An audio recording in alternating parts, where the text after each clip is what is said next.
Coming up on the Paper Talk today, Manchester United are being linked with a youngster from the Championship. Also, there's some questions around Bruno Fernandes. What are they? Let's find out.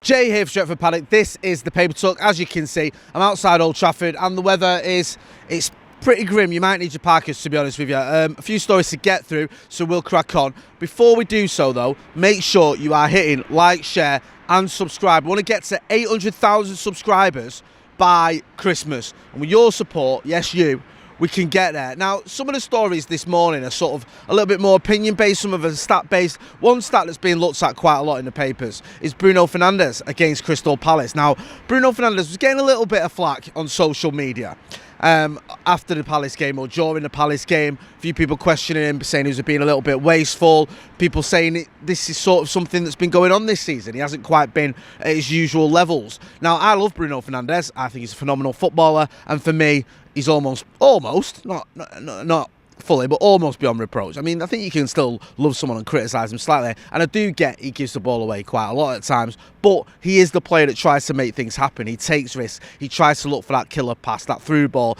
that creating that something special that he often does create. He did create some chances as well, and he had a couple of key passes against Crystal Palace. The issue was he gave the ball away, I think it was 34 times, double the amount of times that I think Christian Eriksen gave it away. I think he gave it away 17 times, something like that. Kobbie Mainoo gave it away around 10 times. Now, no, obviously Bruno Fernandes was on the pitch a lot longer than Christian Eriksen, and you could argue that at times Christian Eriksen was playing shorter passes and just keeping hold of the possession, which I get, but it does seem like it's a growing narrative this season about Bruno Fernandes, about him giving the ball away, and a few people are questioning whether he's guaranteed to always be a starter under Erik ten Hag. Now, Erik ten Hag obviously made him captain, which makes you think, well, surely if he's the skipper, he will start. But that can change. It has changed in the past. We've changed captain and changed the player, obviously. Who, you know, once you change the captaincy, that obviously means usually means a player who's lost the armband, he gets dropped. We saw it with Harry Maguire, of course. Now, the interesting thing here is, and the only reason I'm sort of talking about this is because it's been spoken about quite a lot,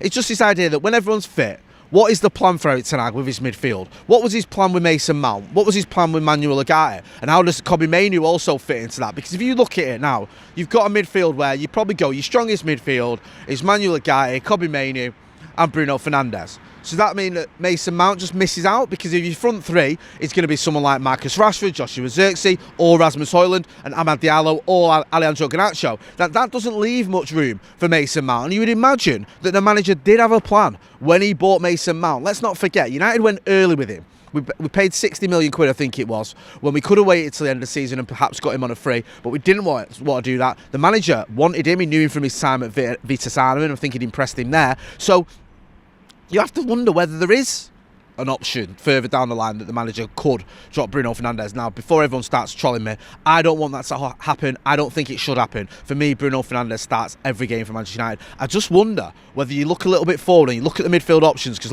let's not pretend Manuel Ugarte is going to get dropped anytime soon. I'd be surprised if Kobbie Mainoo lost his place. I would. Now, would you say, okay, well, Kobbie Mainoo's more likely to lose it than Bruno Fernandes? Maybe.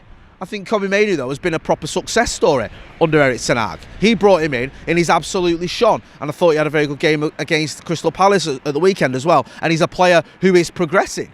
He's getting better, and he's only a teenager as well, let's not forget. Bruno Fernandes is still quite young. I think he's just turned 30. But I just wonder there whether there is a conversation further down the line or some thoughts Erik ten Hag has got, and whether you've got any thoughts yourself. Make sure you are getting involved in the chat and the comments, because there could be something there, a sort of a conundrum or a question to answer. I don't think we're quite there yet, but it has been a season where I don't think, if I'm being brutally honest, Bruno Fernandes has quite got going. I still think he's a good player, and I still think he should start for Manchester United, and I still think he picks those passes at times that no one else could. But I don't think we've seen the best of him so far this season, I'll be honest with you. I don't think he was terrible against Crystal Palace. I didn't quite agree with some of the trolling he was getting, but I don't think he, like I say, he's reached the heights that we know Bruno Fernandes can reach. Let me know what you think. From one extreme to the other, a young midfielder that Manchester United have been looking at is a lad called Chris Rigg. Now, he's at Sunderland. Loads of stories doing the rounds this morning in various outlets that he could be the next Jude Bellingham, and that Manchester United are looking to get one over Newcastle. It's been touted as this sort of thing where Dan Ashworth is trying to get one over his old club, because Newcastle apparently are looking at him as well. A few clubs are looking at this kid, Chris Rigg. He's been sort of phenomenal so far, I think, for Sunderland this season. Like I said, he's only 17. I think he's helped catapult them towards the top end of the Championship, and people are looking at it going, could he be the next big thing to come out of the Championship? Now, we've seen players like Jude Bellingham, who's been compared to, who's gone obviously to Borussia Dortmund, then he went to Real Madrid, where he's done very well. Another success story from the Championship, of course, Adam Wharton.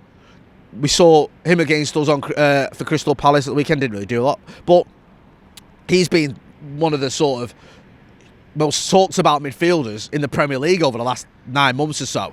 Managed to get himself into the England squad for the Euros as well. He's another player that came from the Championship. People saying, look, there's talent there. There's youngsters there in that division that you can get. And let's not forget now, Manchester United have that approach when it comes to young talent. We've been looking at that. You look at Obi Martin, you look at the midfielder Kone as well that we brought in. We are looking at young players who are like 16, 17, 18 and bringing them in. It's sort of this new ethos under Ineos. I know we've always done it, but it does feel like it is more prevalent under Ineos, where we're going, okay, who are these younger players can we bring in? Now, someone like Chris Rigg, who's only 17, if you were to try and get him in January, or maybe you wait until next summer, is he going to come straight into Manchester United team? Probably not.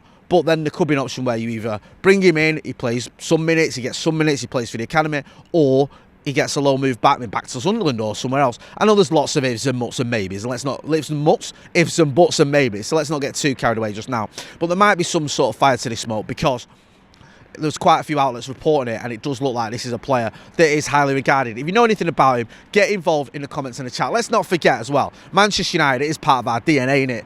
With youngsters, we like to bring youngsters in or bring youngsters through the academy. I know signing youngsters is a little bit different, but we have signed some of our best youngsters were players that were elsewhere, and we brought them in when they were kids. One player we brought in elsewhere when he was, I think he was, what was he, 15 or something, or 14 maybe, David Beckham. I think he made his debut 32 years ago today. What a time to be alive back in the 90s when things were great and we kept winning football matches. Just a couple of other things as well. Sergio Romero, I don't know if you saw this over the weekend, he had a bit of a normal one. Obviously former Manchester United keeper, he's over in Argentina. Boca Juniors, I think, lost to River Plate. He ended up climbing into the stands to fight with his own fans. You might have seen that. We tweeted some footage of that. It was a bit of a weird one. And I just want to end on this one as well. I want to get your opinions on this. Get involved in the chat in the comments about what you saw at the Etihad yesterday. Because I know you go, oh, it's not Manchester United, but it is a little bit, isn't it? Because we can talk about it. It's the Premier League and it's teams that are above us, so why not?